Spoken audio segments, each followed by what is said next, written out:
Good afternoon and welcome, ladies and gentlemen. On behalf of the Clue Plus Research Institute, I would like to welcome you to the first webinar series of Black Lives Past and Present. My name is Aaron Petera, and as a VU alumnus, I am very honored to be a moderator in this webinar. In my day-to-day work, I work for the Educational Projects Department of the Anne Frank House in Amsterdam, where I develop, manage, and implement projects combating anti-Semitism, discrimination, and racism that enable youth to make their voices heard in traveling exhibitions and in workshops. In recent weeks, we have been reawakened by loud voices of anger and sorrow at the injustice called racism. They speak of violence that kills people. They also speak of hidden power structures in our society that put people at a disadvantage because of fewer opportunities to develop themselves or because of ethnic profiling. The Research Institute Clue Plus of the Vrije Universiteit Amsterdam wishes to take part in the courageous conversations about uncomfortable questions with sometimes painful answers. By organizing a series of webinars on the history of slavery, colonialism, institutional racism, and violence, we hope to contribute to these conversations with insights from history.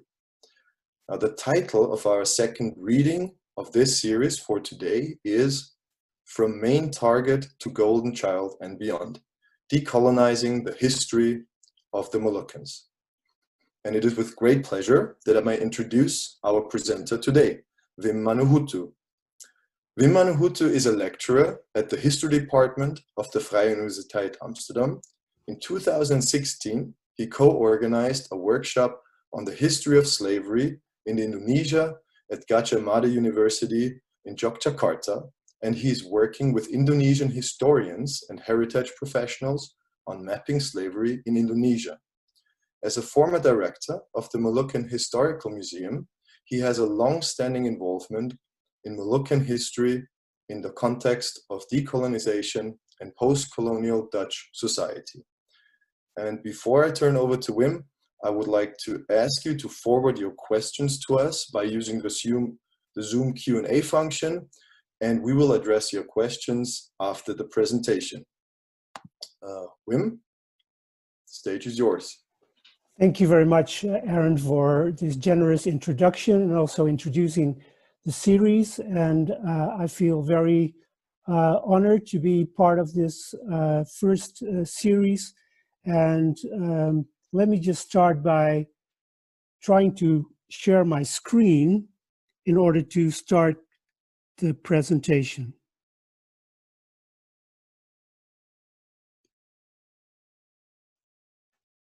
So hopefully you are seeing the screen right now.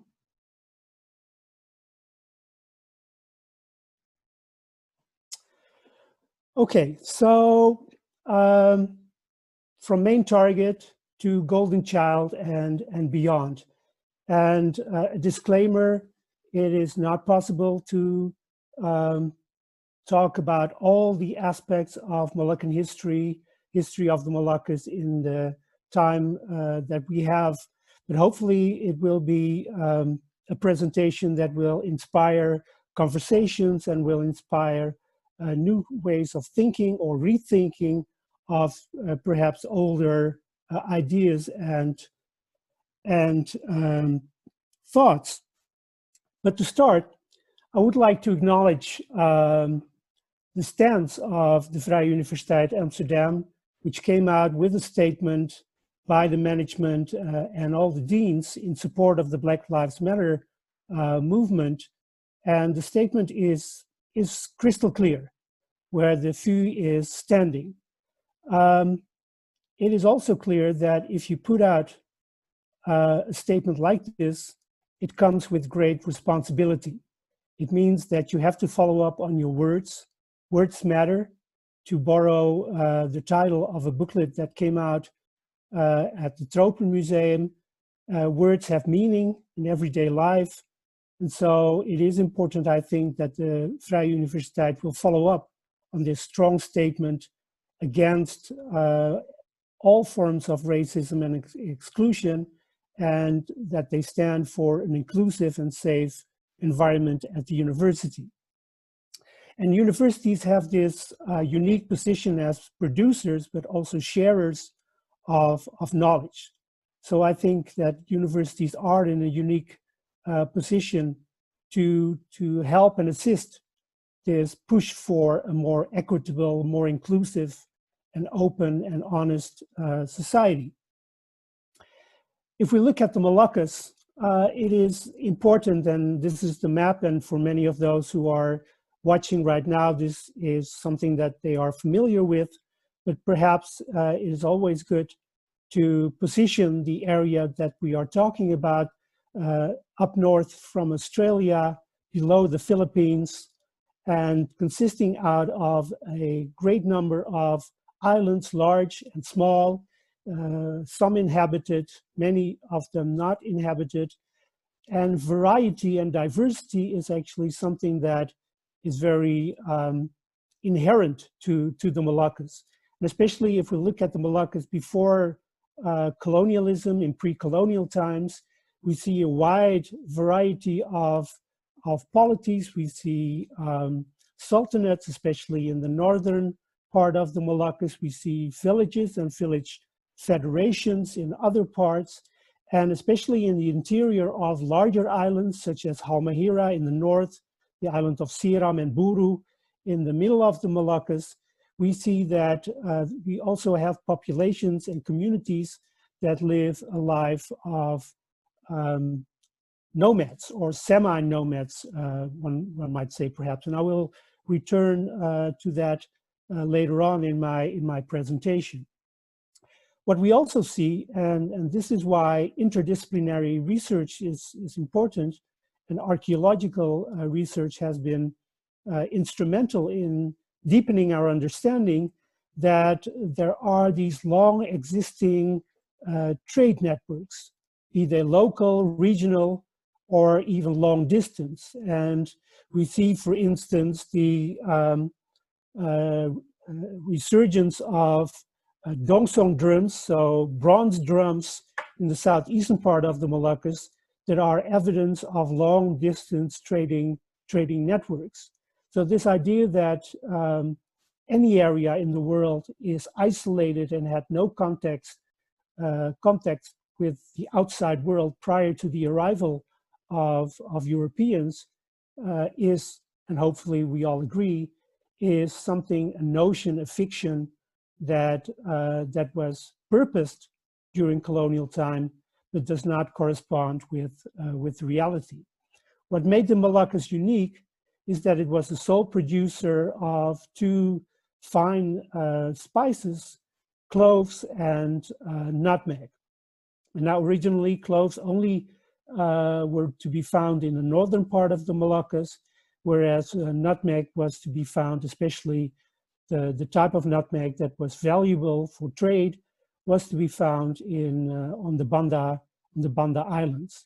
In pre-colonial times, we also see that part of the population converts to Islam, but others still remain adherents to local and varying forms of local religion. From the earliest moment, we see that in the late Roman Empire, there are references to cloves and nutmeg already. And in the Middle Ages, they belong to these fine spices that come out from faraway places that are valuable and sought after. And we see that in early colonialism, in the late 14th and then the 15th and the 16th century, we see that the search for these spices is one of the driving forces for especially the Iberian powers, the Portuguese and the Spanish, to sail to Asia, to visit Africa, and of course one of the most famous, or one should say infamous, attempts was the attempt by Columbus to sail in search of Asia and ended up in the Caribbean.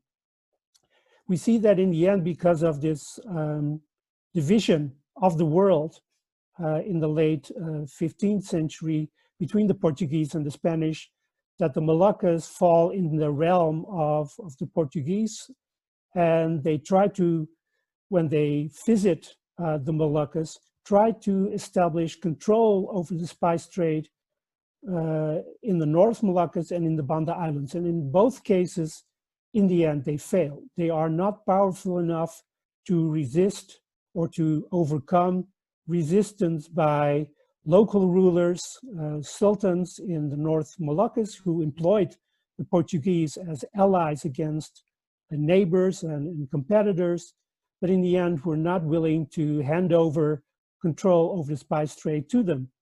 The same is happening in the Banda Islands, where the Portuguese are not able to overcome local resistance. What they do introduce in the Moluccas is Christianity. Conversion was often a political act in order to attain Portuguese support. And there are all these reports from Portuguese missionaries where they question the validity or the quality of these Moloccan Christians, because they tend to understand that acceptance of Christianity might as well be a political act as an act, true act, quote unquote, of conversion. What we then see, and this is part of course, the outcome of the power struggles that are happening in Europe at the same time, that the Dutch and the British sail to Asia also in order to fight the Spanish and the Portuguese. And it is the Dutch that come to the Moluccas and ally themselves, especially with the enemies of the Portuguese, which are the Muslims. And so Muslims become the first allies of the Dutch. And what it brings out, if you look at these sources, and this is where one might say a more post-colonial or decolonial view comes in, is the agency of these Moloccan elites. These are not people that just roll over and accept everything that comes out of Europe. They have their own agency, their own agendas. They actively engage in alliances with these Europeans, sometimes trying to play out one against the other. And so this is a famous portrait of the island of Ambon, which was the oldest settlement of the Dutch in the Indonesian archipelago. It was conquered from the Portuguese in 1605. And this painting hangs in the Rijksmuseum in Amsterdam. And it has very detailed depictions of the island, as well as a picture of Frederik de Houtman, the first governor of the Moluccas. What we see is that actually the Moloccan Christians, who were Portuguese subjects, become Dutch subjects, and in that respect, and that is, one might say, the irony of history, are at first lower in rank than the Muslim allies of the Dutch. And so they are considered to be people that the Dutch, as a Christian nation, need to take care of, but not necessarily people who are on the same level as are these Muslim allies. And this is also the start of the buildup of an enormous archive that is there when you look at the history of the Moluccas. The Moluccas are one of the areas where there is an abundance of archival material, and it poses specific problems, specific challenges when it comes to assessing and understanding this history. Of course, what the Dutch do is basically trying the same as the Portuguese do, namely to control the trade and the production of spices in order to become the ones who make the most profit from these spices. These, again, taken from the digital collection of the Rijksmuseum, are some first impressions that were communicated through a European audience from the first visit of a Dutch fleet to the Moluccas and to the Banda Islands, where you see that, and of course we have to take into account all these distortions that these pictures have, but they show, and there are more, they show a vibrant society on the Banda Islands, where foreign merchants, be they Arab, Indian, or from other parts of the Indonesian archipelago, are settled there, and the Bandanese are very able to control the prices of their product and are being able to find out which party to deal with because they will offer the best prices. So we see, again, agency on the part of the Bandanese, and the Dutch were frustrated because they could not, they were not able to control the Bandanese, and both treaties, both violence, the threat of violence was not enough, quote unquote, to put the Bandanese in their place, because they had allies. They could go to the British, who were established on 2 islands within the Banda archipelago. And so this, in the end, and this is a big build-up, and there's a lot of literature about this, builds up to the Banda massacre, or the Banda genocide in 1621. And the map on the left still depicts the various villages that were there, especially on the largest island in the Banda archipelago, on what was called in Dutch Groot Banda, or Lontor, named after one of the villages on that island. In February 1621, Jan Pieterszoon Koen, then Governor General, sails out with a significant army to the Banda Islands to basically end things once and for all. And what ensues is a period of several months of warfare, of encircling, and in the end, the net result is that the large majority of the Bandanese population either flees to other places in the Moluccas, for instance, the Kei Islands, but also to East Seram and other places, is captured and transported to Batavia, the then capital of the Indies, sold into slavery, and or killed by direct warfare, or killed throughout starvation and diseases. And now there's a lot of discussion about the numbers. Was it 15,000, 14,000, or was it, according to the latest biography that came out by Dutch historian Jurien van Goor, more in the proximity of 3,000 or 4,000? Well, even though numbers are important, the net result was the same. And this is illustrated by the map on the right.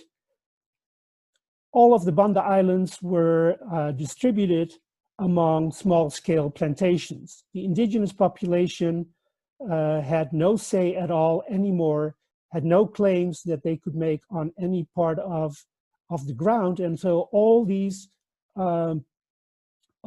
islands were carved up in small nutmeg plantations called perken, and the labor that was used on these plantations was enslaved labor.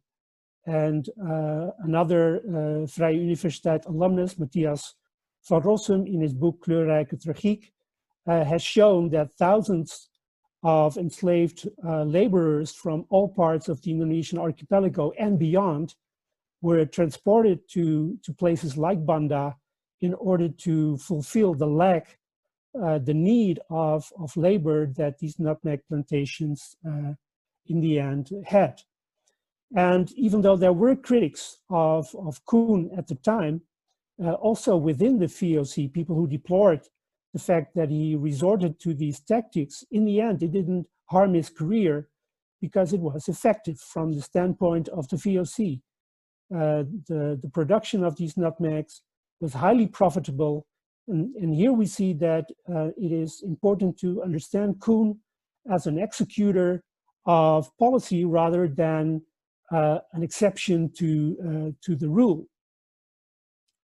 And it is here where we also need to acknowledge the work that is being done and has been done by also Indonesian and local Moluccan historians. And unfortunately, he passed away very recently, but Dr. Usman Talib was one of the co-authors of this book, Banda, which tries to depict the history of Banda in the context of the history of enslavement in the Indonesian archipelago. This is definitely one of the important works when we think of Bandanese history in a wider context of enslavement. On the right, again, from the collection of the Rijksmuseum, we see a depiction of the work, the harvesting that goes on in one of these nutmeg plantations. And everyone working in the fields at the time, this is from the beginning of the 19th century, was still an enslaved person, because slavery in Asia, in the Dutch controlled areas in Asia only ended on January 1, 1860, so 3 years prior to the abolition of slavery in the Americas. Was Banda an exception? It was not, because in the middle of the 17th century, in order to basically round up the policy to control these spices, Arnold de Vlaming van Oudshoorn, then governor of the Moluccas, depopulated the peninsula of Hoa Moal, the western peninsula of the large island of Seram that you can actually see when you are on the island of Ambon, in order to eradicate not only the growth of clove trees that were not supposed to be there according to the VOC, but also all the villages that were there and that were involved in a large war against the VOC. And the feats, quote unquote, of the Vlaming were put in a book by one of his assistants, Livinius Boord. This is one of these instances where we see a depiction on VOC policy through the eyes of VOC. Gerrit Knaap, one of the specialists in early modern Moluccan history, estimates that in the first half of the 17th century, the population of the area drops with 30% due to direct warfare, famines, diseases. So there is a significant impact on the population through the policies of the VOC that, especially in the Moluccas, acts more as a government than as this trading company, its general image that has been so powerful for a very long time. If we specifically look at the city of Ambon, as many other colonial cities, it's a multi-ethnic city, it's definitely a colonial city, and at the end of the 17th century, over 50% of the population is made up by enslaved people. Enslaved persons from nearby islands, from Papua, but also from India. And to this present day, in the city of Ambon, the name of one of its neighborhoods, Mardika, refers to the Mardijkers, so people who were enslaved by the Portuguese and later on freed by the Portuguese. So the city of Ambon and the Moluccas itself has this very deep history of enslavement and slave trade from very early times. So how do you then, with this abundance of archival material that, and you can read against or along the archival grain, but in the end, it is still a colonial archive, and one always has to be aware of that, even if you enjoy reading Valentine or Rumphius. One of the few sources that give you the perspective from the adversaries of the VOC is the Hikayat Tanah Hitu, an important text that was written in exile in the city of Makassar by Iman Rijali, who was an active participant in the fight against the Dutch and the VOC. And we have to thank the late Moluccan historian Manu Sama, whose dissertation, which he did in Leiden University, actually gave us an interpretation as well as a translation and an analysis of this very important text. This is a written text.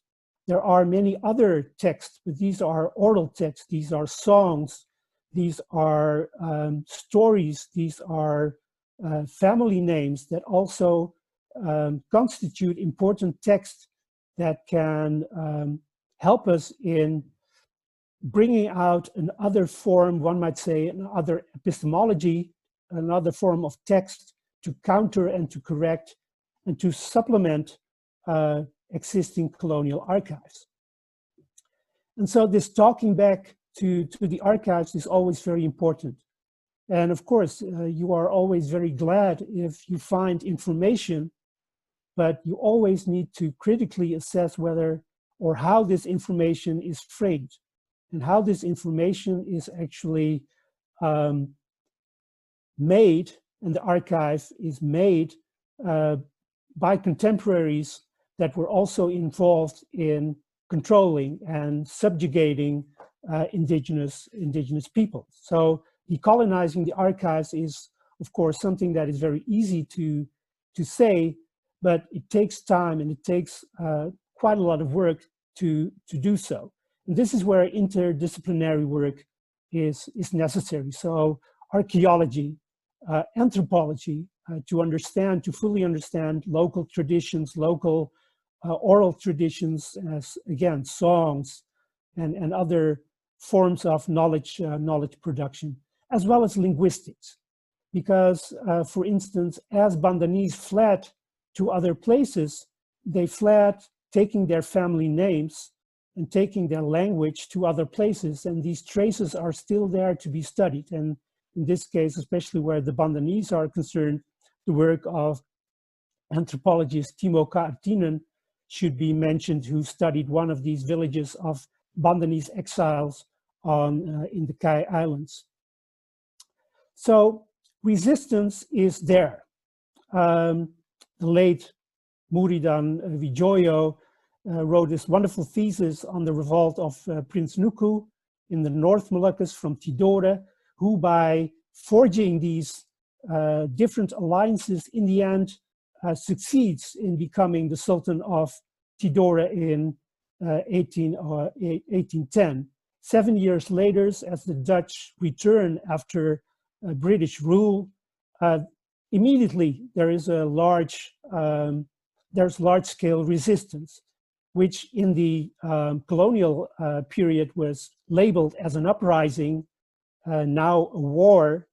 And it's then again, one needs to remind oneself that words are important, how to frame this resistance, also how to frame it in its time. And we see again with what transpired in 1817, that the people who resisted the Dutch also tried to employ the British by hoisting the British flag in order to look for support by the British against the Dutch.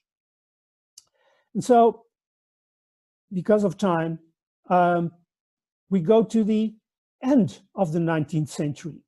And this is where the Netherlands, having control, at least formal control, over a large colony, feels threatened by the fact that other European powers are also asserting or reasserting themselves. And there is this feeling that the Dutch need to take real control over the archipelago rather than just being satisfied with formal control. And we see a rise in military activities, and the Aceh War is the most infamous example of that. And what we also see is that this whole endeavor is being labeled, framed as pacification.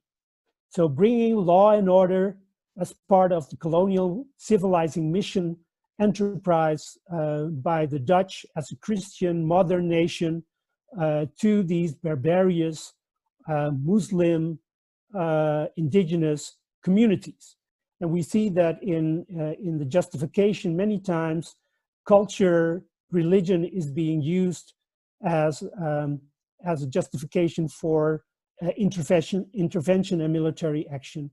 And it is in this context that these Christian minorities from especially East Indonesia, where you have both in the Moluccas, Manado, as well as in Timor, Christian minorities. You also have Muslims, but they were not as interesting for the Dutch colonial government, because these minorities, by being different in religious terms, the large majority of people in the archipelago being Muslim, were considered to be useful, more loyal as an ethnicity. And we see then that ethnicity and religion is being instrumentalized. We see that the colonial army, and this is definitely still a very much under-researched topic, is a racial army. It's divided along ethnic lines. In Dutch, these are called landaarden. And there are very specific hierarchies. Obviously, all the officers are European. White European, it's a European army. So there are French, there are Swiss, there are Germans that serve in the colonial army. For several decades, African soldiers are recruited, quote unquote, in the colonial army, and they have this special place in the army. And then you have these Christian minorities that are given preferential treatment and are distinguished from the largest part of indigenous soldiers, which were Javanese Muslims. And we see then that loyalty and dependence are two sides of the same coin. This, well, one might say, creation of a military race fits very well in the whole discourse and the whole analysis of racialization. So this idea that Ambonese and Manadonese and Timorese, for one reason or another, would be more suited as soldiers is actually something that was promoted and was made up, because in the beginning, in the 70s, the recruitment was not that successful. There were not many people who were young men who were willing to enlist in the colonial army. And as Richard Chauvel, the Australian historian of the Moluccas, has noted, it is only when the prices of clothes start to drop, and so the economic situation starts to deteriorate, then joining the military becomes a viable alternative for many young men. This picture is definitely worth unpacking. It was made in 1938, the 40th year commemoration of 40 years of Queen Wilhelmina. And we see a Molokkan soldier who serves in Aceh, so is part of the Dutch colonial effort to control the Acehnese after their long resistance against the Dutch. And the dance that he performs, the Chakalili, is a traditional war dance, but not necessarily a war dance that is something that the Dutch could employ, even though the Dutch in the earlier period did employ indigenous troops. And so we see an assertion of identity, but in the framework of colonial dependency.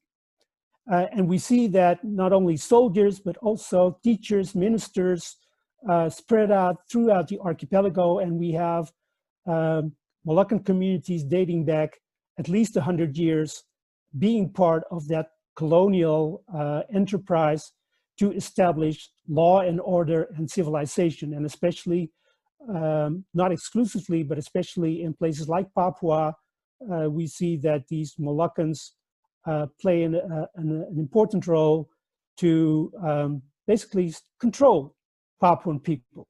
But also in the Moluccas, there are areas in the Moluccas where people, Christians from Ambon and adjacent islands, were sent to in order to civilize. And we see also that the rhetoric that was being used was being amplified and was being transported, one might say, through these Ambonese, these Moluccan Christians that really sincerely believed in their mission. And this, again, is very important to understand in order not to fall into the trap of very easy judgments. This basically continues also throughout World War II and after World War II, during the Indonesian-Dutch conflict. We see that even though there are Moluccans fighting in the Indonesian army, and the majority of the Moluccans that had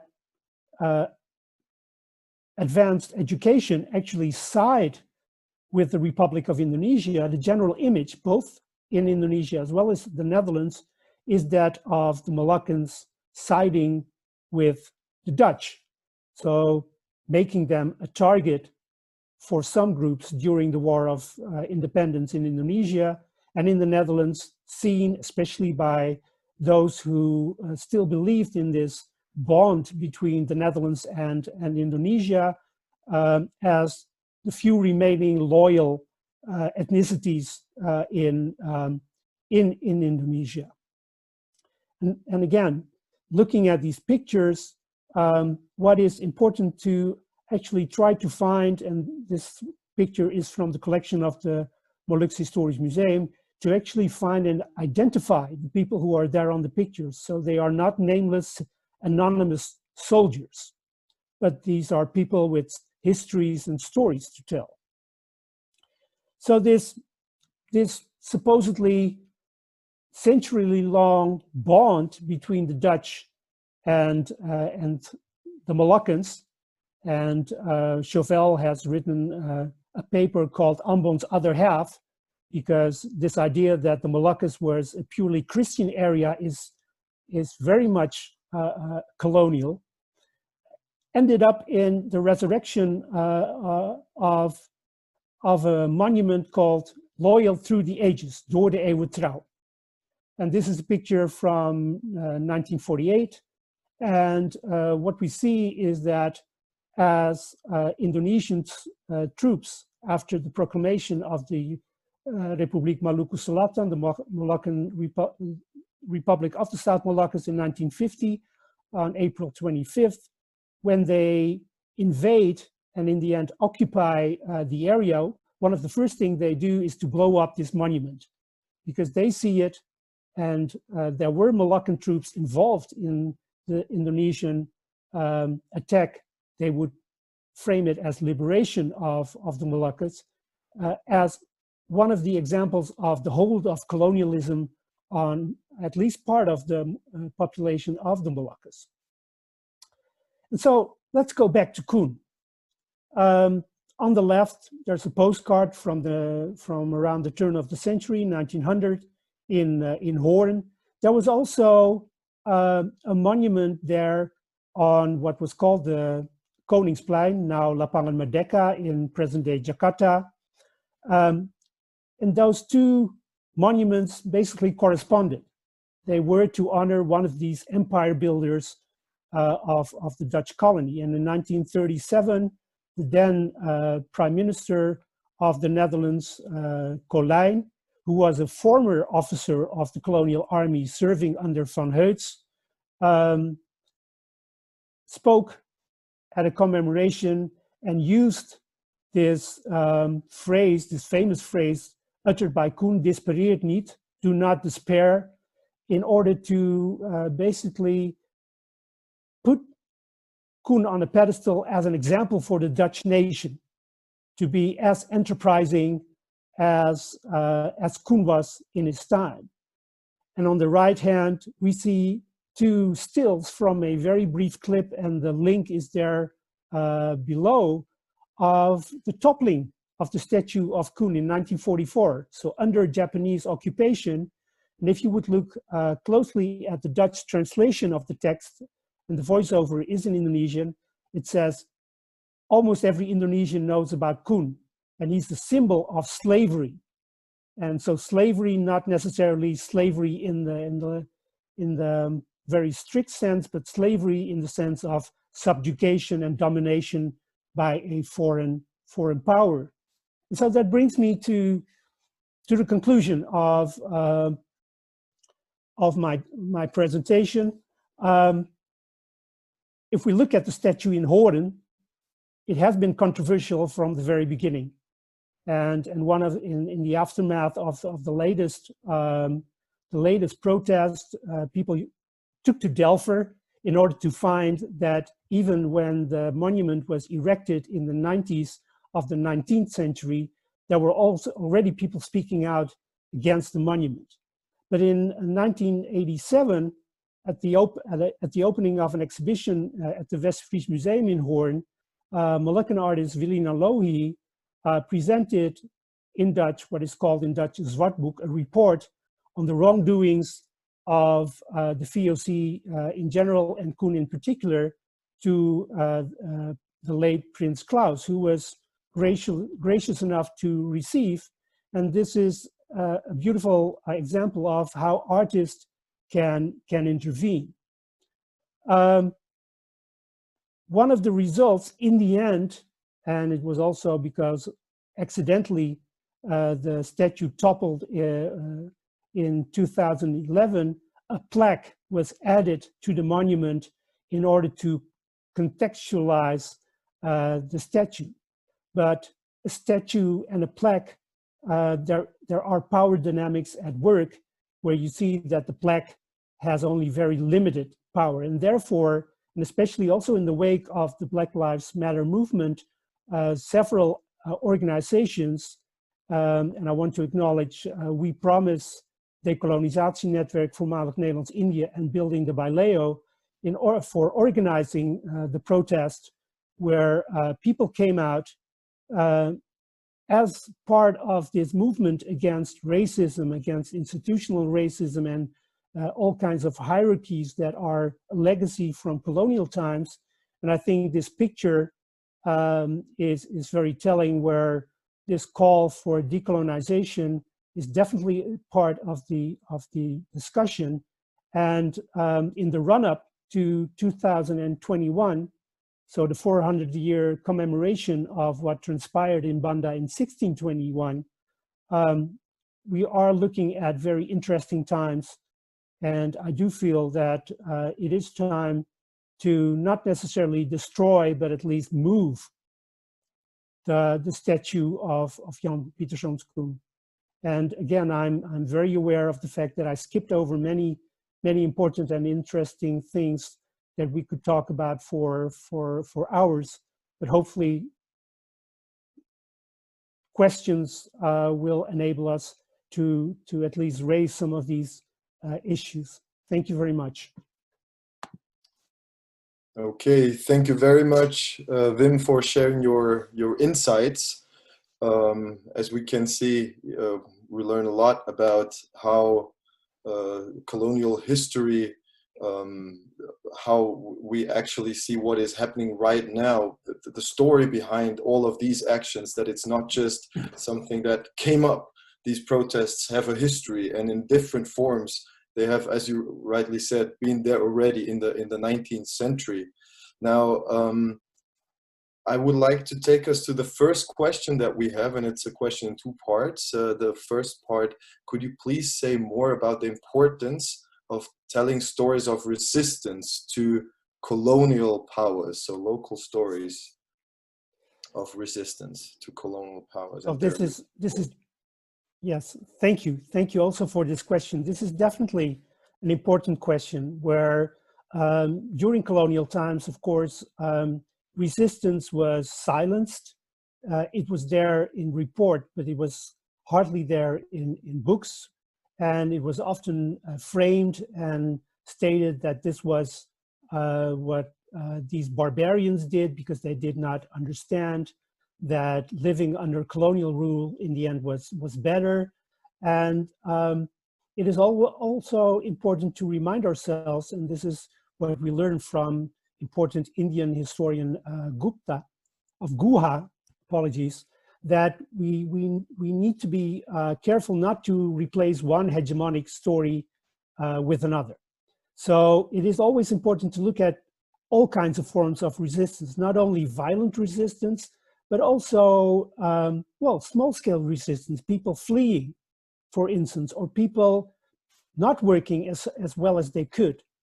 And yes, I do think that, and fortunately, there is this growing interest in the history of resistance. So I definitely applaud this tendency, and there's still a lot of work that needs to be done. Okay, thank you. And how can this resistance and local agency be researched when thinking about many archival materials, especially the ones that are accessible in Europe, are very biased? Again, a very good question. Well, sometimes silences are also indicative of resistance, because many, for instance, many colonial officers, when they leave, they write a report, and they like to boast about their accomplishment. But then it is, and this is what reading against the archival grain means, is that you purposely look for silences, things that are not there. And then, of course, and this is where interdisciplinarity is important, you look for other sources of knowledge. So you look for songs or stories that people tell that might not end up in the archives, but are still very real. And fortunately, now modern day technology, we see all over the world that communities, indigenous peoples, use modern technology. They use social media, Instagram, and what have you, in order to tell their side of the story.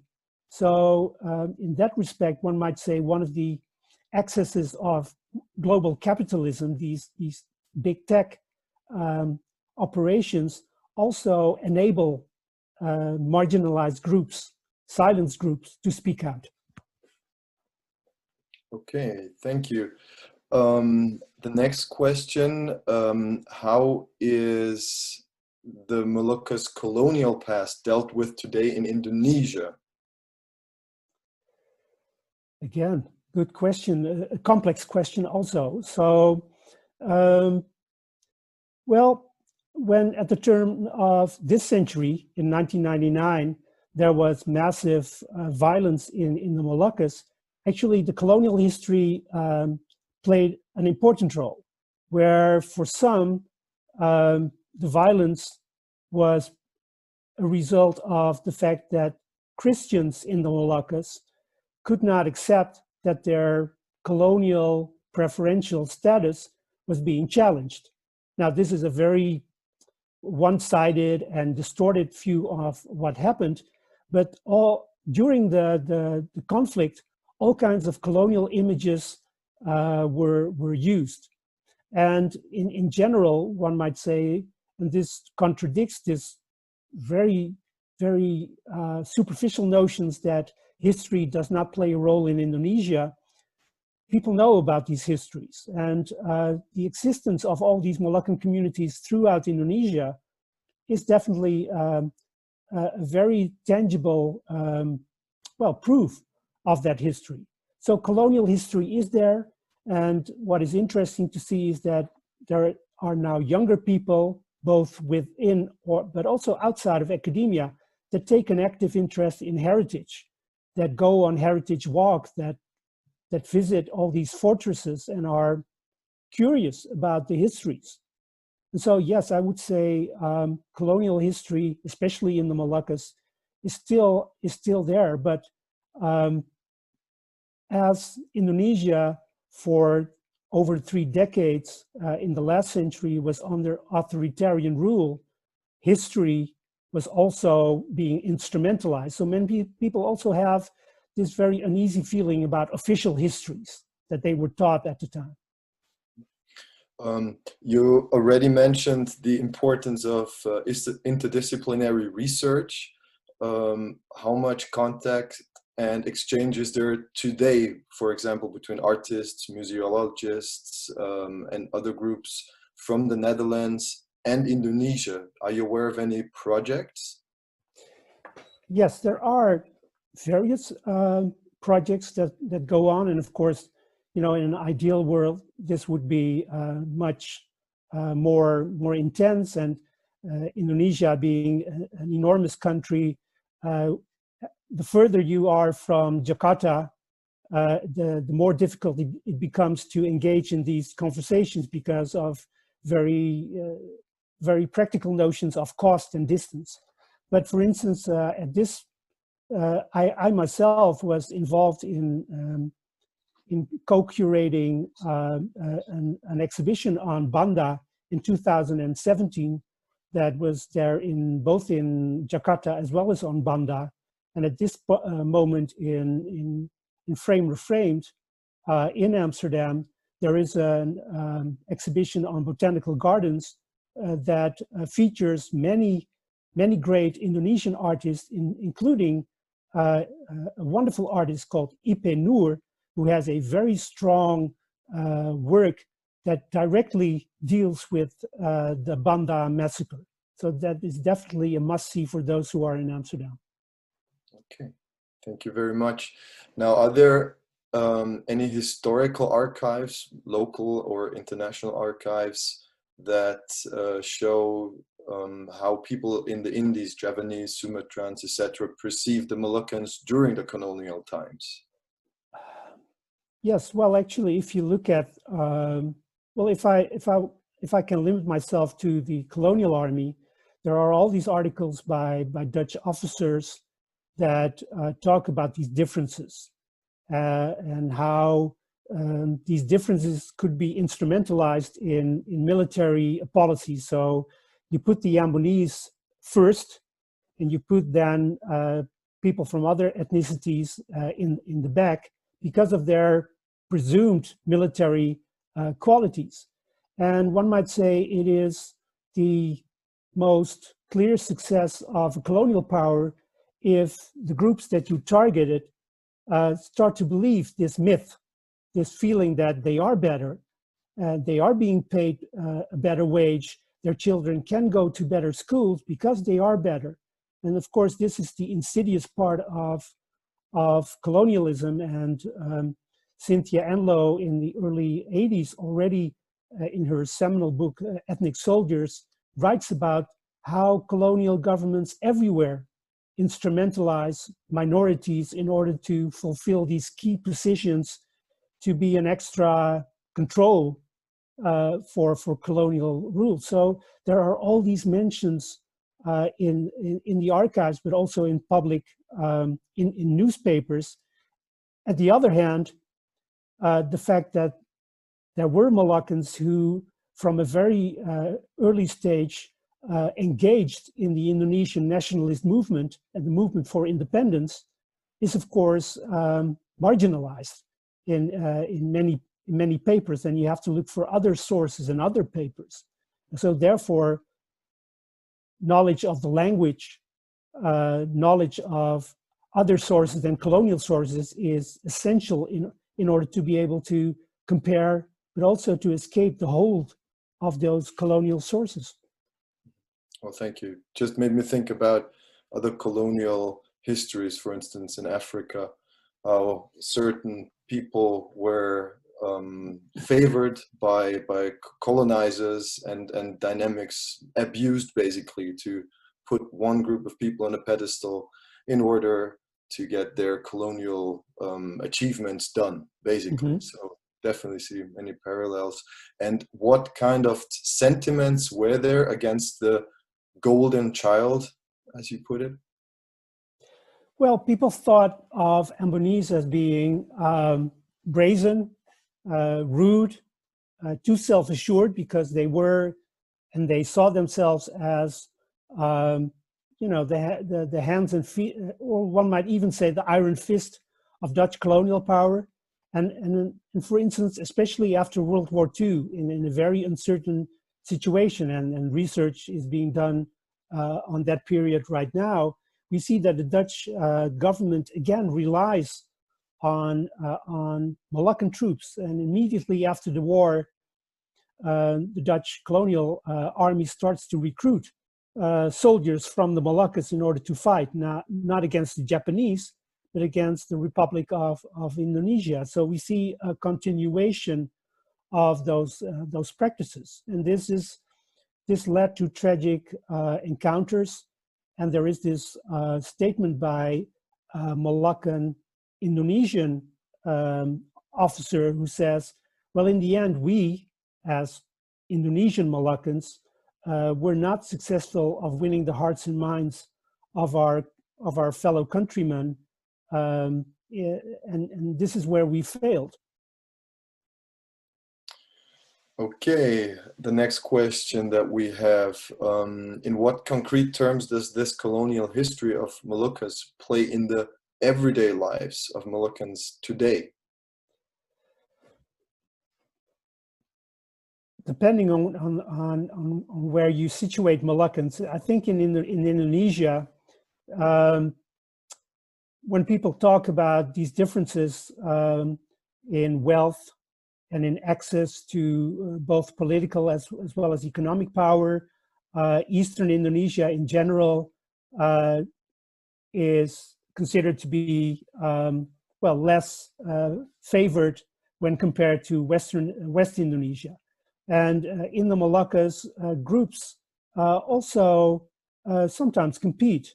And for instance, Moloccan Muslims have undergone a rapid process of emancipation after Dutch colonial rule. And they sometimes say, well, you know, during colonial times, you were always number one. And now you have to learn and accept that day and age is over. And this especially played out during the conflict that took place from 1999 until at least 2003 to 2004. And still, these differences, sometimes these tensions, even though people acknowledged each other as being part of the same ethnicity, are definitely a heritage from colonial times. When it comes to the Netherlands, it is also clear that if you look at the community in the Netherlands, the majority is made up of descendants of a very specific group of former soldiers of the colonial army. So this is a direct link to that colonial history. Okay, and the final question that we have, do you think the Dutch government has a responsibility to decolonize? And if so, what are the most important steps that have to be taken? Ooh, that's a difficult question, as I'm not in a position of government, fortunately. But well, definitely, I think what is very important, and this is what the Black Lives Matter movement has also brought to the fore, is that it is not enough to be satisfied with very symbolic actions. One needs to really, if we talk about decolonization, it means looking really hard at yourself as a society.